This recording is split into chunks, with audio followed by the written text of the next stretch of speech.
हरे कृष्ण। श्रावण मास में शिव पुराण की कथा का श्रवण करना ये भगवान शिव के दिव्य सानिध्य का अनुभव करने के समान बताया गया है। पशुपतिनाथ भगवान शिव केवल इस संसार के नहीं अपितु हमारे चंचल मन के भी स्वामी हैं। जो श्रद्धा पूर्वक उनकी कथा को सुनता है उसके हृदय में धीरे धीरे भक्ति, वैराग्य और भगवान के प्रति प्रेम जागृत होने लगता है। और इसी मंगल भावना के साथ चलिए हमारे इस श्रावण मास विशेष शिव पुराण कथा को आगे बढ़ाते हैं और सुनते हैं आज की दिव्य शिव महापुराण कथा। आज की कथा आरंभ करते हैं। आज हम पहुंच चुके हैं रुद्र संहिता के चतुर्थ खंड में, जिसका नाम है कुमार खंड। तो चलिए आज के इस चतुर्थ खंड का आरंभ करते हुए श्रवण करते हैं आज की कथा का। नारद मुनि ने कहा, हे देवताओं का मंगल करने वाले देव, परमात्मा शिव तो सर्व समर्थ हैं। आत्माराम होकर भी उन्होंने जिस पुत्र की उत्पत्ति के लिए देवी पार्वती के साथ विवाह किया था, उनके वो पुत्र किस प्रकार उत्पन्न हुआ, तारकासुर का वध कैसे हुआ। हे ब्रह्मदेव, कृपया आप मुझे सब कुछ पूर्ण वृत्तांत सुनाएं। नारद मुनि के प्रश्न के उत्तर में ब्रह्मा जी ने कथा प्रसंग सुनाकर कुमार के गंगा से उत्पन्न होने और कृतिका आदि 6 स्त्रियों के द्वारा उनके पाले जाने तथा उन 6 की संतुष्टि के लिए उनके 6 मुख धारण करने और कृतिकाओं के द्वारा पाले जाने के कारण उनका कार्तिकेय नाम होने की संपूर्ण कथा कह सुनाई। उसके बाद भगवान शंकर और माता पार्वती की सेवा में लाए जाने की कथा सुनाई। ब्रह्मा जी ने कहा, भगवान शंकर ने कुमार को गोद में बिठाकर अत्यंत स्नेह किया। देवताओं ने उन्हें नाना प्रकार के पदार्थ, विद्याएं, शक्ति और अस्त्र शस्त्र आदि प्रदान किए। पार्वती के हृदय में प्रेम समा नहीं रहा था। उन्होंने हर्षपूर्वक मुस्कुराकर कुमार को परमोत्तम ऐश्वर्य प्रदान किया और साथ ही चिरंजीवी बना दिया। लक्ष्मी ने दिव्य संपत्ति और एक विशाल तथा मनोहर हार अर्पित किया। सावित्री ने प्रसन्न होकर सारी सिद्ध विद्याएं प्रदान की और इस प्रकार वहां महोत्सव मनाया गया। सबके मन अत्यंत प्रसन्न थे। विशेषकर शिव और पार्वती के आनंद का कोई पार नहीं था। इसी बीच देवताओं ने भगवान शंकर से कहा, हे प्रभु, ये तारकासुर कुमार के हाथों ही मारा जाने वाला है और इसलिए कुमार को हमारे साथ जाने की आज्ञा दीजिए। हम आज ही अस्त्र शस्त्र से सुसज्जित होकर तारक को मारने के लिए रण यात्रा करेंगे। देवताओं के ये वचन सुनकर भगवान शंकर का हृदय अत्यंत द्रवित हो गया। उन्होंने उनकी प्रार्थना स्वीकार करके उसी समय तारक का वध करने के लिए अपने पुत्र कुमार को देवताओं को सौंप दिया। सभी देवतागण भगवान शंकर के तेज से भावित होकर कुमार के सेनापतित्व में तारक का संहार करने के लिए रण क्षेत्र में आ गए। उधर महाबली तारक ने जब देवताओं के इस युद्ध उद्योग को सुना तो वे भी एक विशाल सेना के साथ देवताओं से युद्ध करने के लिए तत्काल ही चल पड़ा। उसकी ऐसी विशाल सेना को देखकर देवताओं को परम आश्चर्य हुआ और इसलिए वे बलपूर्वक बार बार सिंहनाद करने लगे। और उसी समय आकाश में एक आकाशवाणी हुई। उसने कहा, हे देवगण, तुम लोग जो कुमार के अधिनायकत्व में युद्ध करने के लिए उद्यत हुए हो, इससे तुम संग्राम में दैत्यों को जीत कर विजयी होगे। तब ब्रह्मा जी ने कहा, हे मुने, उस आकाशवाणी को सुनकर सभी देवताओं का उत्साह बढ़ गया। उनका भय जाता रहा और वे विरोचित गर्जना करने लगे। बहुसंख्यक असुरों से घिरा हुआ तारक भी उस समय बहुत बड़ी सेना के साथ वहां पर आ पहुंचा, जहां पर सभी देवता उपस्थित थे। उस असुर के आगमन काल में प्रलयकालीन मेघों के समान गर्जना करने वाली रणभेरियां और अन्य कर्कश शब्द करने वाले रणवाद्य बजने लगे। दैत्यों के पद आघात से पृथ्वी कांपने लगी। भयंकर कोलाहल मच गया। ये सब कुछ सुनकर भी सभी देवता निर्भय बनकर वहां पर खड़े रहे। उस समय देवराज इंद्र कुमार को गजराज पर बिठाकर सबसे आगे खड़े हुए। वे लोकपालों से घिरे हुए थे। उनके साथ देवताओं की महती सेना थी। उसके बाद कुमार ने उस गजराज को महेंद्र को ही दे दिया और वे स्वयं एक ऐसे विमान पर आरूढ़ हुए जो परम आश्चर्यजनक और अनेक प्रकार के रत्नों से सुशोभित था। और उसी क्षण देवता और दानवों के बीच में महाभयंकर युद्ध आरंभ हो गया। तब महाबली तारकासुर बहुत बड़ी सेना के साथ देवताओं से युद्ध करने के लिए वेग पूर्वक आगे आया। युद्ध की कामना से आगे हुए उस तारक को देखकर इंद्र आदि देवता भी उसके सामने गए। उसके बाद देवों और असुरों का विनाश करने वाला ऐसा द्वंद्व युद्ध आरंभ हुआ जिसे देखकर वीर लोग हर्ष उत्फुल्ल हो जाते हैं और कायरों के मन में भय समा गया। उसी समय वीरभद्र क्रोधित होकर महाबली प्रमथ गणों के साथ तारक के पास आ पहुंचे। वे बलवान गणनायक भगवान शिव के कोप से उत्पन्न हुए थे। इसलिए समस्त देवताओं को पीछे करके युद्ध की अभिलाषा से तारक के आगे खड़े रह गए। उसके बाद वीरभद्र के साथ तारक का भयानक युद्ध हुआ। इसी बीच असुरों की सेना रण से विमुख होकर भागने लगी। अपनी सेना को इस प्रकार तितर बितर हुई देखकर उसका नायक तारकासुर क्रोध से भर गया। 10,000 भुजाएं धारण करके सिंह पर सवार हो गया और देवताओं को मारने के लिए वेग पूर्वक उनकी ओर झपटा। वह युद्ध के मुहाने पर देवों और प्रमथ गणों को मार मार कर गिराने लगा। तब प्रमथ गणों के नेता महाबली वीरभद्र उसके ऐसे कृत्य को देखकर उसका वध करने के लिए अत्यंत कुपित हो उठे। फिर उन्होंने भगवान शिव के चरण कमल का ध्यान करके एक ऐसा श्रेष्ठ त्रिशूल हाथ में लिया जिसके तेज से सारी दिशाएं और आकाश प्रकाशित हो उठे। इसी अवसर पर महान कौतुक प्रदर्शन करने वाले स्वामी कार्तिक ने तुरंत ही वीर बाहु द्वारा कहलाकर उस युद्ध को रोक दिया और तब स्वामी की आज्ञा से वीरभद्र उस युद्ध से हट गए। ये देखकर असुर सेनापति महावीर तारक कुपित हो गया। वो युद्ध कुशल और अनेक प्रकार के अस्त्रों का जानकार था, इसलिए देवताओं को ललकार ललकार कर उन पर बाणों की वृष्टि करने लगा। उस समय बलवानों में श्रेष्ठ असुरराज तारक ने ऐसा महान कार्य किया कि सारे देवता मिलकर भी उसका सामना नहीं कर सके और उस समय भगवान विष्णु वहां पर आकर तारकासुर के साथ युद्ध करने लगे।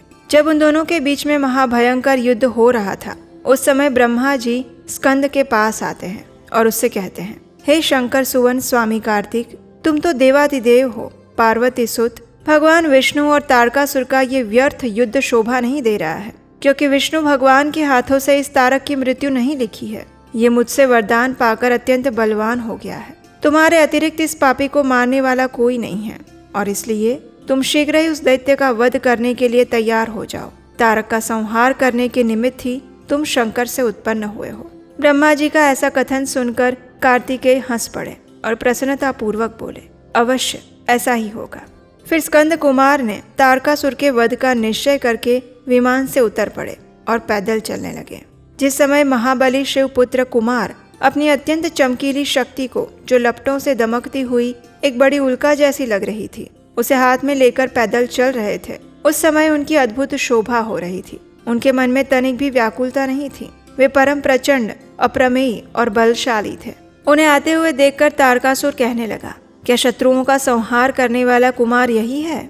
मैं अकेला वीर इसके साथ युद्ध करूंगा और मैं ही समस्त वीरों, प्रमथ गणों, लोकपालों और श्री हरि जिनके नायक हैं, उन सभी देवताओं को मार डालूंगा।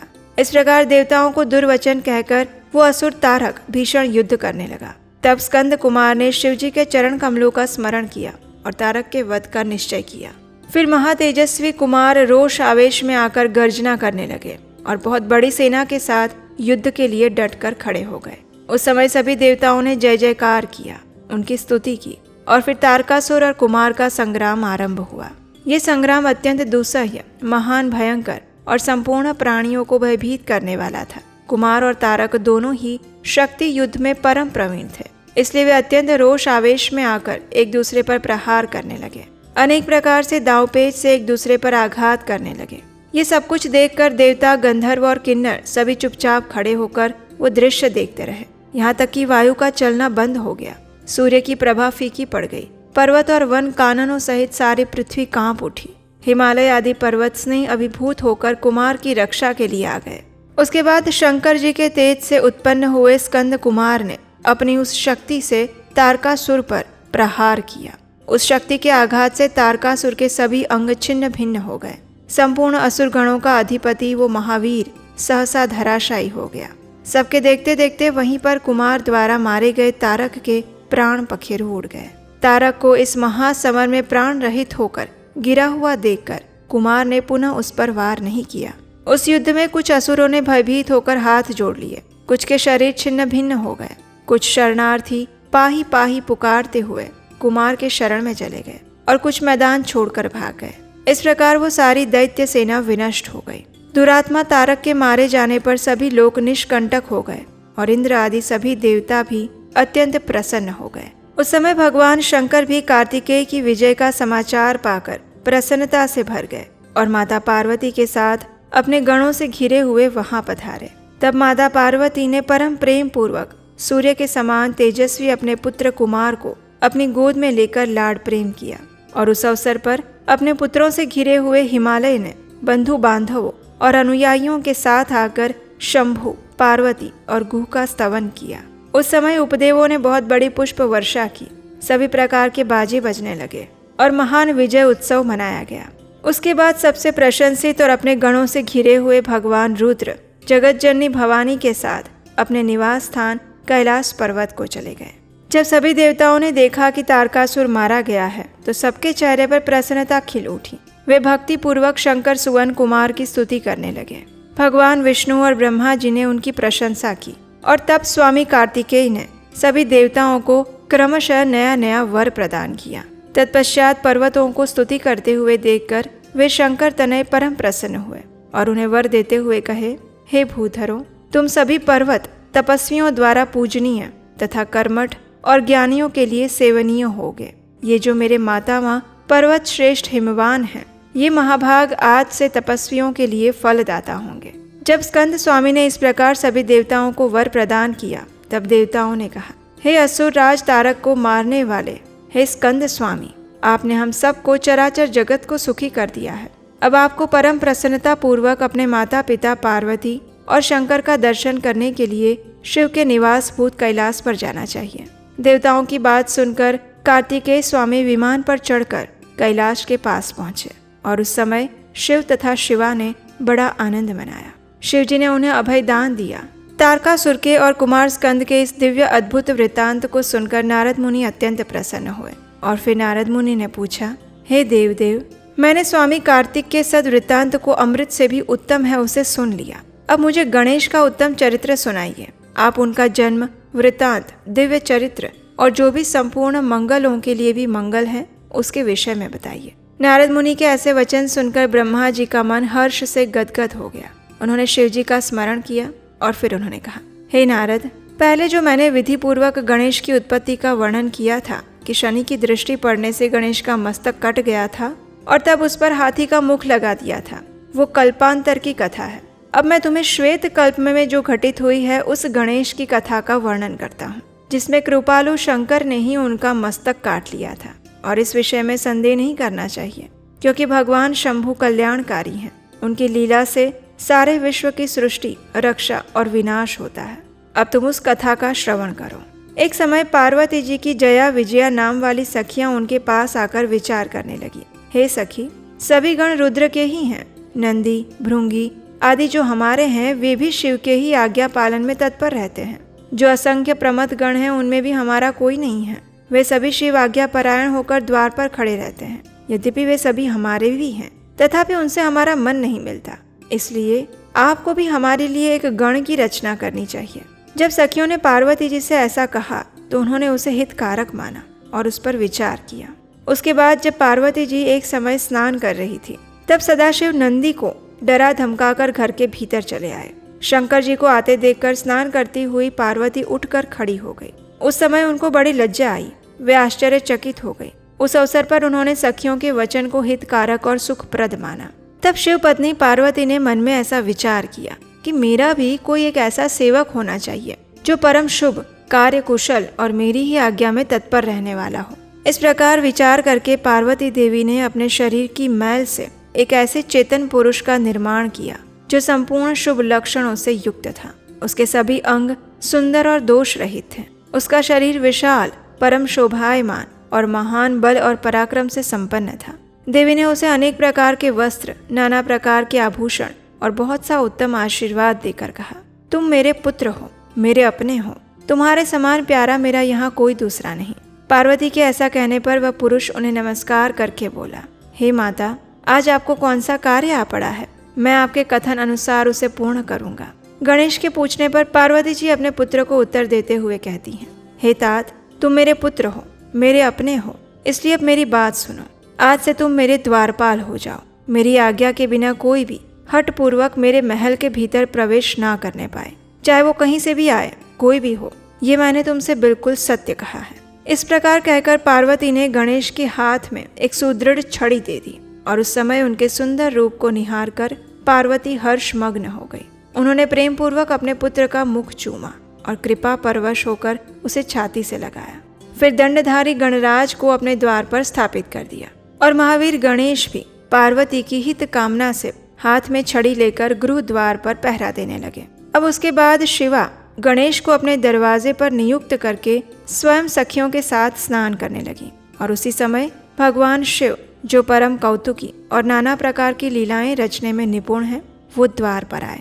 गणेश उन पार्वती पति को नहीं पहचानते थे, इसलिए उन्होंने कहा, हे देव, माता की आज्ञा के बिना तुम अभी भीतर मत जाओ। माता स्नान करने बैठ गई है। तुम कहाँ जाना चाहते हो? इस समय यहाँ से हट जाओ। ऐसा कहकर गणेश ने उन्हें रोकने के लिए छड़ी हाथ में ली। उन्हें ऐसा करते देख शिवजी ने कहा, अरे मूर्ख, तू किसे रोक रहा है? क्या तू नहीं जानता कि मैं कौन हूँ? मैं शिव के अतिरिक्त और कोई नहीं हूँ। फिर महेश्वर के गण उसे समझाकर हटाने के लिए वहां पर आए। और तब गणेश ने कहा, सुनो, हम मुख्य शिवगण ही द्वारपाल हैं और सर्वव्यापी भगवान शंकर की आज्ञा से तुम्हें हटाने के लिए यहाँ आए हैं। तुम्हें भी गण समझकर हम लोगों ने मारा नहीं है, अन्यथा तुम कब के मर गए होते। अब कुशल इसी में है कि तुम स्वतः ही यहाँ से दूर हट जाओ। इस प्रकार कहे जाने पर भी निर्भय गणेश वहां से नहीं हटे। उन्होंने शिव गणों को फटकारा और दरवाजे को नहीं छोड़ा। तब उन सभी शिवगणों ने शिवजी के पास जाकर सारा वृत्तांत कह सुनाया। उनसे सभी बातें सुनकर संसार के गति स्वरूप अद्भुत लीला विहारी भगवान शिव ने उन्हें डांटते हुए कहा, अरे गणों, ये कौन है जो इतना उच्छृंखल होकर शत्रु की भांति बकवास कर रहा है? इस नवीन द्वारपाल को तुम भगा दो। भगवान शंकर के ऐसा कहने पर वे गण फिर से वहां पर आ गए और गणेश द्वारा पुनः रोके जाने पर शिवजी ने गणों को आज्ञा दी कि तुम पता लगाओ ये कौन है। गणों ने पता लगाकर बताया कि ये श्री गिरिजा के पुत्र हैं और द्वारपाल के रूप में बैठे हैं। तब भगवान शिव ने विचित्र लीला करनी चाहिए और अपने गणों का गर्व भी चूर चूर करने की इच्छा की। इसलिए उन्होंने सभी देवताओं को और गणों को बुलाकर गणेश जी से युद्ध करवाया, लेकिन उनमें से कोई भी गणेश जी को पराजित नहीं कर पाए। तब स्वयं शूलपाणी महेश्वर आए। गणेश जी ने माता के चरणों का स्मरण किया और तब शक्ति ने उन्हें बल प्रदान कर दिया। सभी देवता शिवजी के पक्ष में आ गए। घोर युद्ध हुआ और अंत में शूलपाणी महेश्वर ने आकर त्रिशूल से गणेश जी का सिर काट दिया। जब यह समाचार पार्वती जी को मिला तो वे अत्यंत क्रुद्ध हो गई। बहुत सी शक्तियों को उत्पन्न करके उन्होंने बिना सोचे समझे प्रलय करने की आज्ञा दी और फिर शक्तियों के द्वारा प्रलय मचाई जाने लगी। उन शक्तियों का वो जाज्वल्यमान तेज सभी दिशाओं को दग्ध किए जा रहा था। उसे देखकर वे सभी शिवगण भयभीत हो गए, भाग कर दूर जा खड़े हुए। और उस समय हे नारद, तुम वहां पर आ गए। तुमने मुझ देवताओं सहित शंकर को प्रणाम किया और कहा कि इस विषय में सबको मिलकर विचार करना चाहिए। तब वे सभी देवता महामना के साथ सलाह करने लगे कि इस दुख का शमन कैसे किया जाए। और तब सभी ने निर्णय किया, जब तक गिरिजा देवी की कृपा नहीं होगी तब तक सुख प्राप्त नहीं हो सकता। फिर सभी देवतागण भगवती शिवा के पास आए। उनके क्रोध की शांति के लिए उन्हें प्रसन्न करने लगे। अनेक स्तोत्रों द्वारा उनकी स्तुति की। सभी देवर्षियों, ऋषि मुनियों अत्यंत दीन भाव से व्याकुल होकर हाथ जोड़कर चंडिका के सामने खड़े हो गए। सभी लोगों की स्तुति सुनकर देवी चंडिका कुछ शांत हुई। उनके हृदय में करुणा का संचार हुआ और फिर उन्होंने ऋषियों से कहा, हे ऋषियों, अगर मेरा पुत्र जीवित हो जाए और वो तुम लोगों के मध्य पूजनीय मान लिया जाए तो मैं संहार नहीं करूंगी। जब तुम लोग उसे सर्वाध्यक्ष का पद प्रदान करोगे तभी इस लोक में शांति हो सकती है, अन्यथा नहीं। पार्वती के ऐसा कहने पर सभी ऋषियों ने उन देवताओं के पास आकर सारा वृत्तांत कह सुनाया। उसे सुनकर इंद्र आदि सभी देवताओं के चेहरे पर उदासी छा गई। वे शंकर जी के पास गए और हाथ जोड़कर उनके चरणों में नमस्कार करके सारी बात बताई। तब शिवजी ने कहा, ठीक है, जिस प्रकार सारी त्रिलोकी को सुख मिले वैसा ही करना चाहिए। इसलिए उत्तर दिशा की ओर जाओ और जो जीव पहले मिले उसका सिर काटकर उस बालक के शरीर पर जोड़ देना चाहिए। भगवान शिव की आज्ञा का पालन करने वाले उन देवताओं ने वो सारा कार्य संपन्न किया। उन्होंने उस शिशु शरीर को धोकर पोंछकर विधिवत उसकी पूजा की। फिर वे उत्तर दिशा की ओर गए। वहां उन्हें पहले पहल एक दांत वाला एक हाथी मिला। उन्होंने उसका सिर लाकर उस शरीर पर जोड़ दिया। हाथी के उस सिर को संयुक्त कर देने के बाद सभी देवताओं ने भगवान शिव आदि को प्रणाम करके उन सबसे कहा कि हम लोगों ने अपना काम पूर्ण किया, अब जो करना है वो आप कीजिए। तब सभी देवताओं ने भगवान शिव से प्रणाम करते हुए उनसे कहा, हे प्रभु, आपका वही तेज वेद मंत्र के अभियोग से इस बालक में प्रवेश करे। इस प्रकार सभी देवताओं ने मिलकर वेद मंत्रों द्वारा जल को अभिमंत्रित किया और फिर शिवजी का स्मरण करके उत्तम जल को बालक के शरीर पर छिड़क दिया। उस जल का स्पर्श होते ही वो बालक शिव इच्छा से शीघ्र ही चेतना युक्त हो गया और सोए हुए की तरह उठकर बैठ गया। उसका मुख हाथी जैसा था, शरीर का रंग हरा लाल था, चेहरे पर प्रसन्नता थी, उसकी आकृति कमनीय थी और उसकी सुंदर प्रभा फैल रही थी। पार्वती नंदन उस बालक को जीवित देखकर वहां उपस्थित सभी लोग आनंद मग्न हो गए। सबका दुख विलीन हो गया। अपने पुत्र को जीवित देखकर पार्वती जी भी परम प्रसन्न हुई। तब सभी देवताओं ने उन गणनायक का अभिषेक किया। अंबिका ने प्रसन्न होकर उसे अपनी छाती से लगाया और अपने पुत्र गणेश को अनेक प्रकार के वस्त्र और आभूषण प्रदान किए। तत्पश्चात सिद्धियों ने अनेक विधि विधान से उनका पूजन किया। तब पार्वती देवी ने अपने पुत्र का सत्कार करते हुए और उसे वरदान देते हुए कहा, हे पुत्र, इस समय तुझे बड़ा कष्ट झेलना पड़ा है, लेकिन अब तो कृत्य हो गया है। तू धन्य है। अब से संपूर्ण देवताओं में तेरी अग्र पूजा होती रहेगी और तुझे कभी भी दुख का सामना नहीं करना पड़ेगा, क्योंकि इस समय तेरे मुख पर सिंदूर दिख रहा है। इसलिए मनुष्यों को सदा सिंदूर से तेरी पूजा करनी चाहिए। जो मनुष्य पुष्प, चंदन, सुंदर गंध, नैवेद्य, रमणीय आरती, तांबूल और दान से परिक्रमा और नमस्कार करके विधि पूर्वक तेरी पूजा करेंगे, उसे सभी सिद्धियां हस्तगत हो जाएंगी, उसके सभी प्रकार के विघ्न नष्ट हो जाएंगे और उसमें कोई संशय नहीं है। इस प्रकार कहकर महेश्वरी ने उन्हें अनेक प्रकार की वस्तुएं प्रदान की और पुनः उसका अभिनंदन किया। उसी क्षण देवताओं और शिव गणों का मन भी विशेष रूप से शांत हो गया। उन सब ने शिवा की स्तुति की और उन्हें प्रसन्न करके गणेश देव को लेकर वे शिवजी के समीप आ गए और फिर देवताओं ने भवानी के उस बालक को शिवजी की गोद में बिठा दिया। तब शिवजी भी उस बालक के मस्तक पर अपना कर कमल रखते हुए उस पर हाथ फेरते हुए देवताओं से कहने लगे, ये मेरा दूसरा पुत्र है। उसके बाद गणेश ने भी उठकर शिवजी के चरणों में प्रणाम किया। फिर पार्वती को, मुझको, भगवान विष्णु को और नारद आदि सभी ऋषियों को प्रणाम करके आगे खड़े होकर उन्होंने कहा, हे देवतागण, इस प्रकार अभिमान करना ये मनुष्यों का स्वभाव है, इसलिए आप लोग मेरा ये अपराध क्षमा कीजिएगा। तब शंकर सहित भगवान विष्णु और मैंने एक साथ प्रेम पूर्वक उन्हें उत्तम वर देते हुए कहा, हे सुरवरों, जैसे त्रिलोकी में हम तीनों देवों की पूजा होती है, उसी प्रकार तुम सबको इन गणेश का भी पूजन करना चाहिए। मनुष्य को चाहिए कि पहले इनकी पूजा करके उसके बाद हम लोगों का पूजन करें। ऐसा करने से हम लोगों की पूजा संपन्न हो जाएगी। अगर कहीं इनकी पूजा पहले ना करके अन्य देव का पूजन किया गया तो उस पूजन का फल नष्ट हो जाएगा। और इस प्रकार भगवान शंकर, ब्रह्मा जी और विष्णु भगवान सभी ने माता पार्वती को प्रसन्न करने के लिए गणेश को सर्वाध्यक्ष घोषित कर दिया। तब भगवान शिव ने गणेश को पुनः वरदान देते हुए कहा, हे गणेश्वर, तू भाद्रपद मास के कृष्ण पक्ष की चतुर्थी तिथि को चंद्रमा का शुभोदय होने पर उत्पन्न हुआ है। जिस समय गिरिजा के सुंदर चित्त से तेरा रूप प्रकट हुआ, उस समय रात्रि का प्रथम प्रहर बीत रहा था। इसलिए उसी दिन से आरंभ करके उसी तिथि में तेरा उत्तम व्रत किया जाना चाहिए। ये व्रत परम शोभन और संपूर्ण सिद्धियों का प्रदाता होगा। वर्ष के अंत में जब पुनः वही चतुर्थी आ जाएगी, तब तक मेरे कथन अनुसार तेरे व्रत का पालन करना चाहिए। जिन्हें संसार में अनेकों प्रकार के अनुपम सुख की कामना है, उन्हें चतुर्थी के दिन भक्ति पूर्वक विधि सहित तेरा पूजन करना चाहिए। जब मार्गशीर्ष मास के कृष्ण पक्ष की चतुर्थी आए, तब उस दिन प्रातःकाल स्नान करके व्रत के लिए ब्राह्मणों से निवेदन करें, पूर्वोक्त विधि से उपवास करें, फिर धातु की, मूंगे की, श्वेत मदार की या मिट्टी की मूर्ति बनाकर उसकी प्राण प्रतिष्ठा करें और भक्तिभाव से अनेक प्रकार के दिव्य गंधों, चंदनों और पुष्पों से उसकी पूजा करें। रात्रि का प्रथम प्रहर बीत जाने पर स्नान करके दुर्वा दलों से तुम्हारा पूजन करना चाहिए। ये दुर्वा जड़ रहित 12 अंगुल लंबी और 3 गांठों वाली होनी चाहिए। ऐसी 101 अथवा 21 दुर्वा से उस स्थापित प्रतिमा की पूजा करें। उसके बाद धूप, दीप, अनेक प्रकार के नैवेद्य, तांबूल, अर्घ्य और उत्तम पदार्थों द्वारा गणेश की पूजा करें और स्तवन करके उसके आगे प्रणिपात करें। इस प्रकार गणेश की पूजा करने के बाद बाल चंद्रमा का पूजन करें और तत्पश्चात हर्षपूर्वक ब्राह्मणों की पूजा करके उन्हें मिष्टान्न का भोजन करवाएं।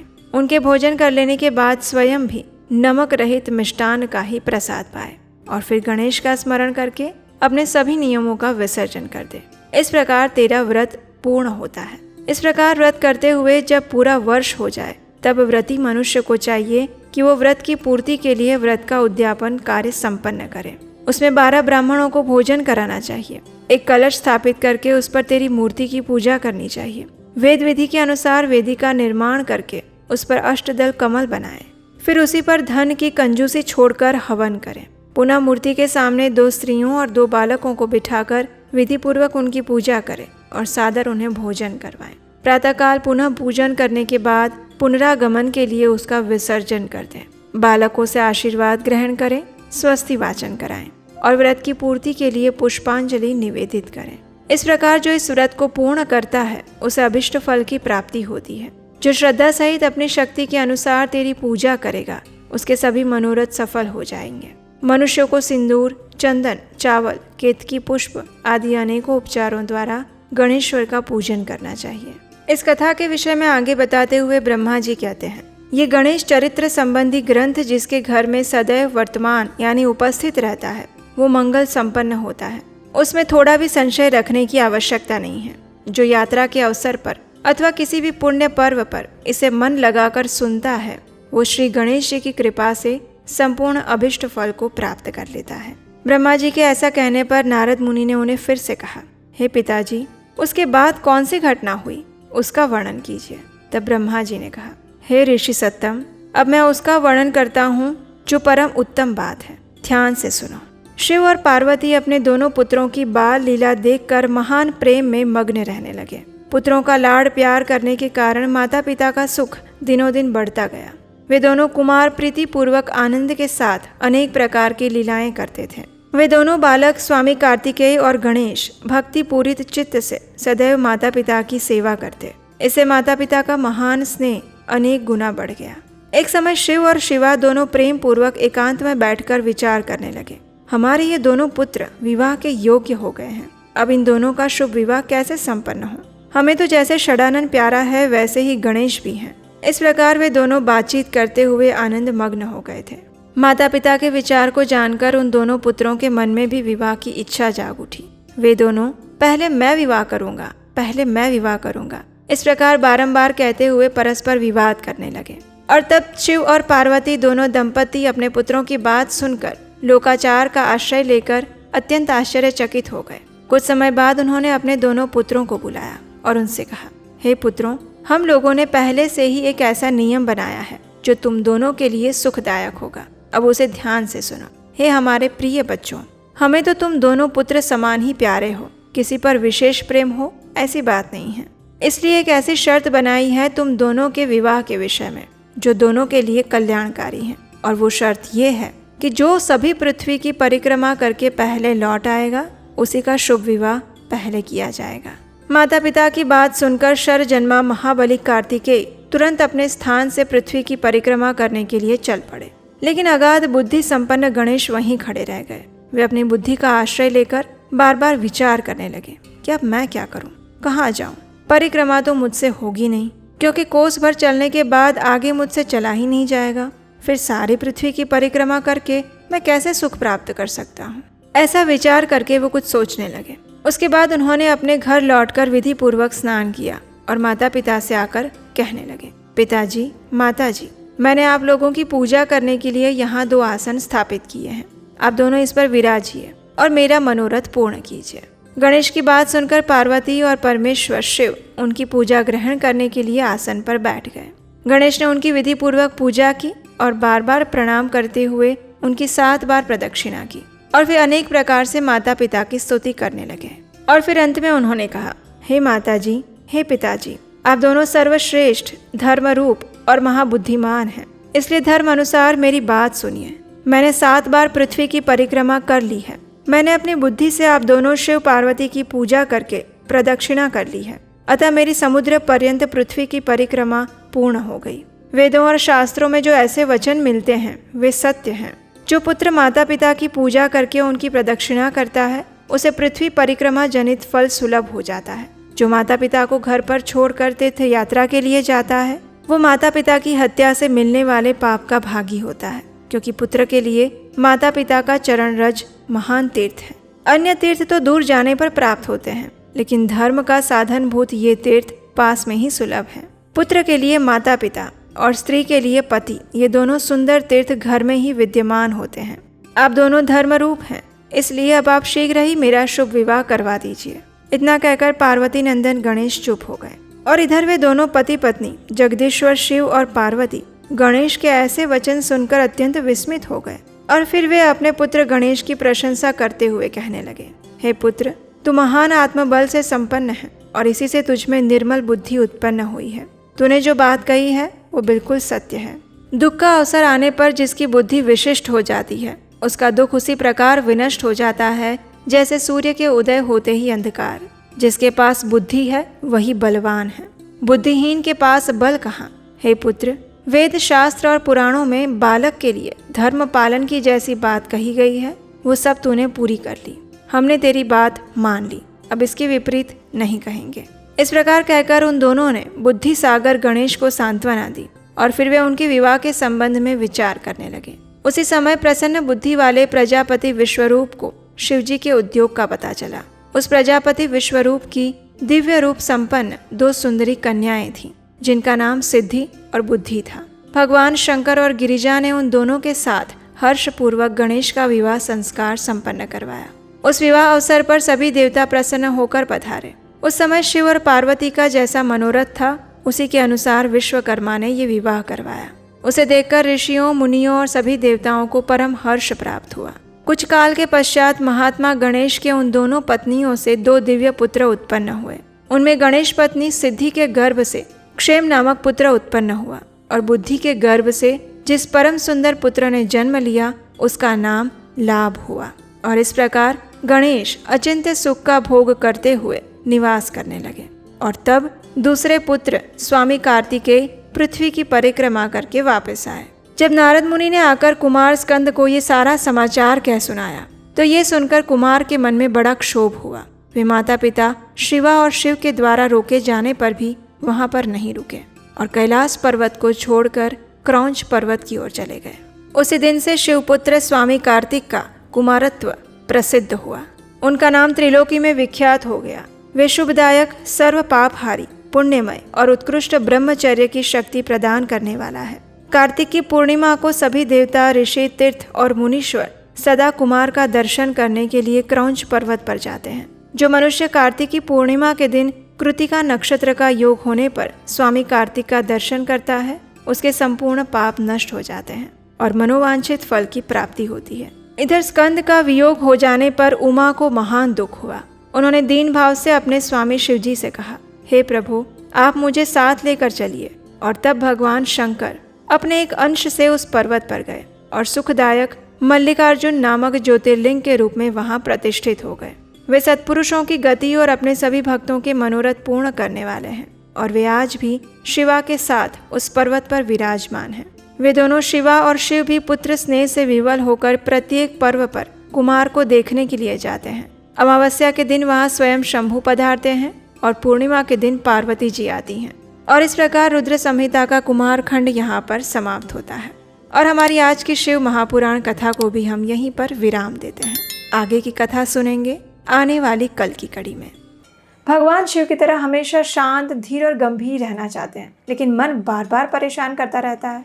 ओवर थिंकिंग से थक चुके हैं और इमोशंस तो इतना ज़्यादा ऊपर नीचे हो जाता है कि पूछो मत। मेडिटेशन डेली शुरू करते हैं लेकिन कंसिस्टेंसी नहीं बन पाती है। गुस्सा तो इतना आ जाता है कि बस पूछो मत। अगर इन सभी प्रॉब्लम से आप भी गुजर रहे हैं तो ये कोर्स आपके लिए है। हम आपके लिए लेकर आए हैं एक स्पेशली डिज़ाइन क्यूरेटेड कोर्स जिसका नाम है द शिवा कोड, जिसके अंदर हम भगवान शिव को तत्वतः जानने का प्रयास करेंगे। उसके अलावा भगवान शिव के जीवन से हम अपनी लाइफ में प्रैक्टिकली क्या सीख सकते हैं वो भी हम जानेंगे।